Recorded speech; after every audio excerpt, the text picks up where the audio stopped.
We think that when people have something that we want, that they are special and we are different. But the only way for you to see what's happening to them or what's out there is if you had it inside you. You can't see something you don't have in you. Constructing your life is about much more than just building a bank account. Each week, join mindset coach Austin Linney as he interviews guests who are constructing their dream lives and impacting the world around them on a daily basis.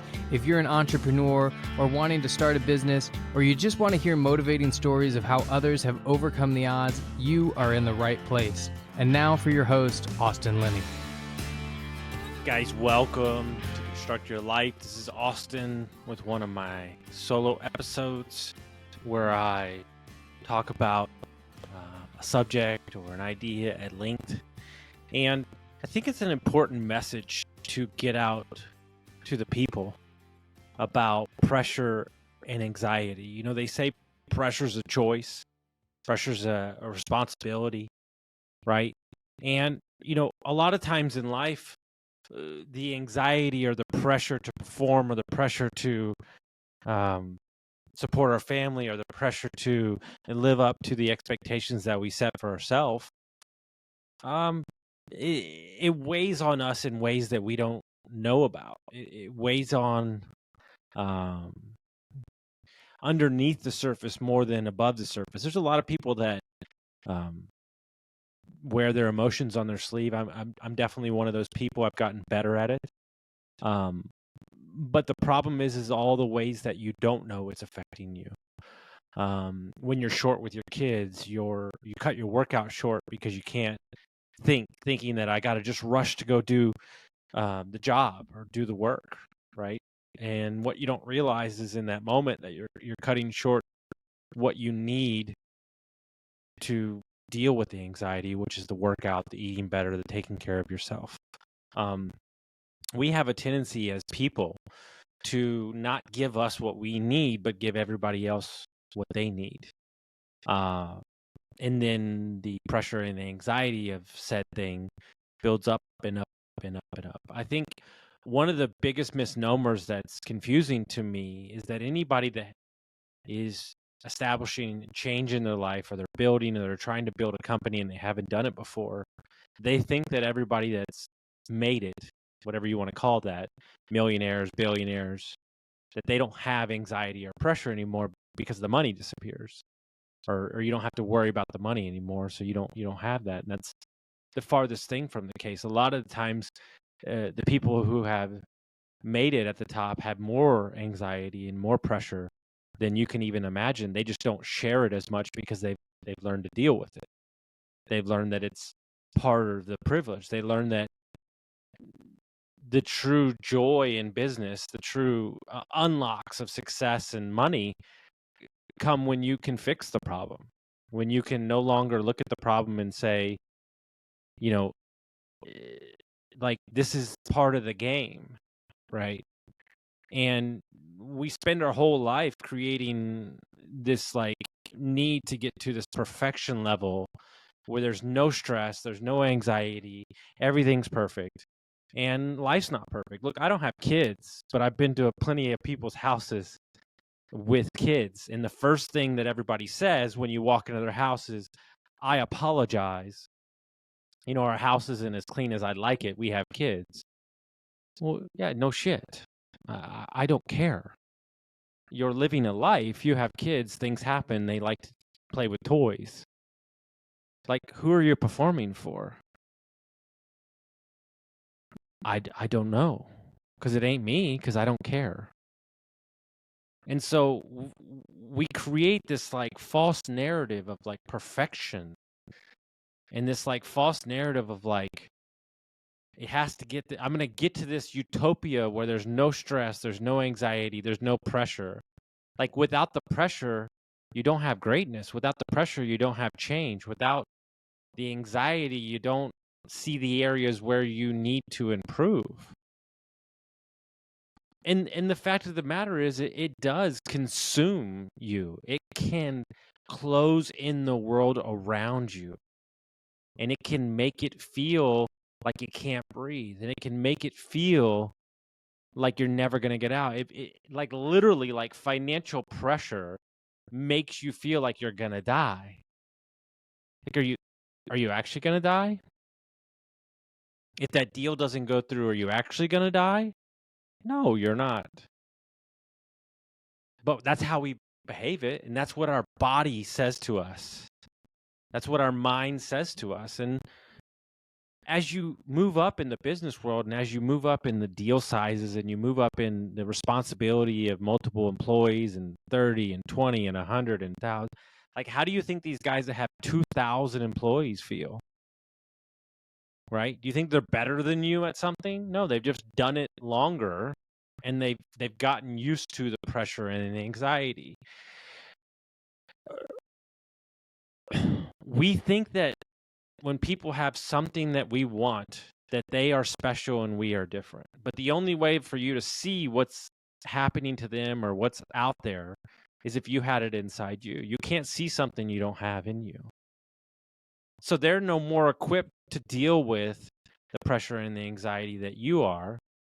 They're just creating a space where they've dealt with it longer, and they've understand that the world's not going to come on. And that's easy for somebody to just say, but it's something that I've been living through the past couple years. And I'm not saying that everything's going to be perfect. And I'm not saying that I've got it all figured out. I'm not saying that even businesses, I've been screwed over many times. We've lost tons of money in business. But each opportunity is an opportunity for me to get better. Each opportunity is an opportunity for me to level up. Each opportunity is to be better at handling pressure and anxiety. And so when I meet clients or I meet people and they go, there's this some sort of perfection that you're striving to, I'm like, why? Like guys, I'll be the first one to tell you, like, the business stuff I can do, the podcasting I can do. It's the personal life that is a Rubik's Cube for me. Because I would be more than happy to just pour myself into business 24/7 and not address all the things that exist in my world. And I'm a little bit of a workaholic, and that's an everyday stress for me to deal with it and get better and try to disconnect, which is really hard for me. And because I felt like I gave so much away with all the years of alcoholism. And so I've got to catch up, right? And that's not an overall thought, but it's there all the time, right? I'm 41. Oh my God, you got to do this. You got to do this. And then I started thinking to myself, like, you're robbing yourself of enjoying the process that is existing within the moment to get to some made up place that doesn't exist. That doesn't even matter in the big scheme of things. So if I were to extend out my viewpoint, if I were to extend out the time, if I'm doing what I'm doing now and I'm going to be doing it for the rest of my life because I love what I do and I've spent all this time understanding exactly it is what I want, then where's the pressure coming from? It's made up. Because if this is what I'm doing, I'm not going to get to some point where said thing is going to be different than what I'm currently doing now. The problems are just going to get bigger, and the responsibility is going to get bigger, and the pressure is going to get bigger. Well, then I need to deal with this at this scale and get better at it over and over again. We're creating messes and chaos in our life and unwanted anxiety and pressure from who? 9 times out of 10, when I ask my client, well, I need to be here and I need to do this. Well, is your partner saying that? No. Is your boss saying that? No. Is your dad saying that? No. Is your brother saying that? No. Well, then who the hell is saying it? You are. Nobody else. Nobody else. I swear, I'm not joking. This is like a 90% clip. Like, who's saying it? You are. Well, who's in control of that? You are. Well, then what the hell are we talking about? Why are you so torn up inside? Where are we going? Where are we running away from? What the fuck are we doing? What are we doing? If it's you, then you're the tyrant. You're the psychotic patient. You have created a wall with no doors and no windows, and you are beating yourself senseless for no reason. You're the patient. It's in the mirror. You know that meme where the Spider-Mans are pointing around at each other? That's you. Your parents, your spouse, unless they're just a bad person, want to see you succeed. And they support you and your crazy ideas and everything that you do. And you are driving yourself flipping crazy. For what? To buy what car? To what? Do what status symbol? When you come home at night, do your kids go, "Hey, how much money did you make today, Daddy? I need that cheddar." No, they fucking don't. They ask, "I'm so happy you're home, Dad. Can we play?" "I'm so happy you're home, so I get to spend time with you." They don't say, "Hey, man, show me the bank account." So if you can admit that this success and this mountain that you're climbing is for you, then you can get to a place where you understand who's calling the shots. But we are so quick to blame others and say it's others putting the pressure on us. It's other people putting the anxiety on us. You cannot do this alone. And if you think that you can, that's part of the reason why you're so messed up. If you don't have faith, you don't have a support system, you don't have a spouse, you don't have kids, you don't have people that love you, it's going to be tough. And you can be successful, but you're going to rip your soul apart.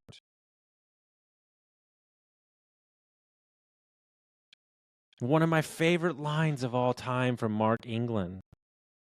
It is your job as a coach to not believe your client's own bullshit. I am not going to believe that there is this mountain of anxiety and pressure that is building up in your world to get what? To cross what goalpost or finish line that's going to move anyway. It's gonna move anyway. If you're 26 years old and you've made $1 million, are you just gonna stop working? If you're 55 and you sold your company for $100 million, are you gonna go sit on a beach the rest of your life? Yeah, you might, but you'll be bored. Life is about purpose, but we are all behaving and acting and moving and setting goals as if we're trying to strip the purpose out of life. Without the purpose, we don't have life. And without life, we don't have a purpose. What the fuck are we talking about? We mass produce productivity to make us efficient so we can work more and be more removed from ourselves. For what outcome? So you can look good on Instagram? What the fuck are we talking about? When I lay it out this way, it sounds asinine. When I lay it out this way, it makes me want to vomit in my mouth because I'm guilty of this too. Missing the sunsets and the motherfucking sun rises. I'm having a revelation as I'm talking about this to you in realizing how much we miss. For what? When I got divorced, and I got my time back for myself, I made a promise to myself that I would see as many sunrises as I could. And you know what's great about a sunrise? They never disappoint. They never disappoint. What a statement to say. So if that's the case, then why wouldn't you try to find as many as possible? Why wouldn't you seek to live a life that fills you up and is not predicated on production and optimizing and making more money? Why wouldn't you seek a life of freedom and happiness and sunrises and sunsets and times and moments and places of experience and love and creativity and wins? Why would you seek the ultimate thing that matters, which is fulfillment of experiences of love? We have a person in our life that is driving us crazy, and it's not who we think it is. It's who we're refusing to deal with, and that's ourselves. And the questions that you're not asking yourself are the reason that you are where you are. The questions that you refusing to ask are the reason that you are where you are. I'm not here to scream and yell, and I'm not here to tell you what to do. I'm here to give you an idea that maybe what we're seeking is not the outcome that you're actually looking for. Maybe what we're seeking is to be acknowledged. Maybe we're seeking to be seen. We're seeking to have a self-worth that is not predicated on the money that we're making and what we do for a fucking living. Do you know I don't give a flying fuck what you do for a living? I could care less. I care about how you make me feel, what you want me to see, how you leave me when you leave me. Do you leave me better? Do you leave me inspired? Do you leave me excited? Do you leave me impacted? That's what I care about. How you make your money and what you build and what you create is part of who you are. It's not who you are. And the people that I love to spend time with make me feel better.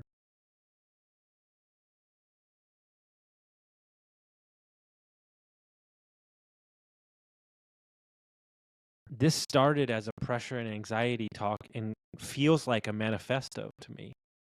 It feels like